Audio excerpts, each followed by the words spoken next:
Metro rail এগুলা নিয়ে একটা ভিডিও বানাইতে হইব।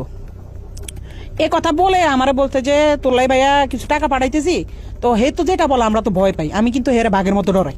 আমি না, আমাদের টিমের সবাই তার বাঘের মতো ডরায়, কারণ মানে সে অন্যরকম মানুষ ভাই। সে ক্যামেরার ভিতরে একরকম, কিন্তু ক্যামেরার বাইরে খুব ডেঞ্জারাস একটা লোক। তারা কিন্তু সবাই ভয় পায়। ইউটিউব ইন্ডাস্ট্রিতে একটা টাইমে তার সবাই বাঘের মতো ভয় পাইতো। সবাই তার অফিসে ডাকাইতেছে, যারা আমরা টিমের যারা মানে ছাত্র আন্দোলনের সময় তার বিপক্ষে চলে গেছিলাম। তার বেল্টের বাড়ি আমার তো বেশি কেউ খায়নি। তো বেল্ট খুইলা আমার কুত্তার মতো পিড়াই। 2-3 মাস পরে হয়তো বা তার মাথাটা আবার ঢুকছে যে রাই কি কারো লগে আবার কিছু কইয়া লাইনি। হ্যাঁ, রাইরা আবার একটু দমক দিতে হইব। কেমনে বড় একটা নেতার সামনে হয়তো ফোন টোন দিলে আমি একটু ডরাই যাই। আমি তো ডরাইলে আসলে আমি কিন্তু ভয় পাই। তো হঠাৎ একদিন রাইতে আমি নোয়াখালী 10:30-11টার দিকে হঠাৎ একটা ভিডিও কল। তো ওই দাফে দিয়ে এই তো আবার তলপেটে কামড় দিয়েছে। আল্লাহ এতদিন পর হঠাৎ কল দিয়ে আবার কি জানি কি কয়। হঠাৎ ফোন দিয়ে কয়, শুন তোর লগে একজনের সাথে একটু কথা বলাই দিব, বুঝছস রাহি? পর আমি কই জি ভাইয়া, কোনো সমস্যা নেই বলেন। পরের দিন দেখলাম হঠাৎ করে বিপিনুর ভাইয়ের সাথে আমার কথা বলাই দিছে ভিডিও কলে।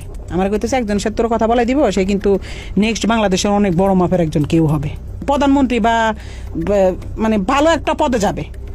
তো পরে দি আফ্রিদি ভাইকে বুঝছি তো তোর ভাইয়ের অবস্থানটা? আমি কি জি ভাইয়া বুঝছি। পরে কথা সাবধানে থাকিস, ঠিক আছে? আমি জি ভাইয়া ঠিক আছে। শুধু বুঝাইছে যে তার লগে বিশাল বড় বড় হাত আছে, এই জন্য সে দেশে খুব রিল্যাক্স আছে, মানে বুঝাইছে এটা। 5 আগস্টের পরে 2-3 মাস সে আসে নাই। তখন আলহামদুলিল্লাহ বলছিলাম যে আল্লাহ সে না আসুক, সে তার মতো থাকুক, আমরা আমাদের মতো থাকি।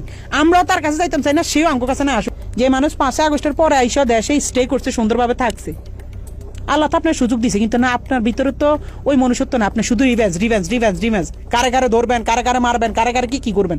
আপনার মনের মধ্যে শুধু এইসব হারামি। আল্লাহ কি আমরা ছাড় দিব? এসব কারণে তো আল্লাহ মনে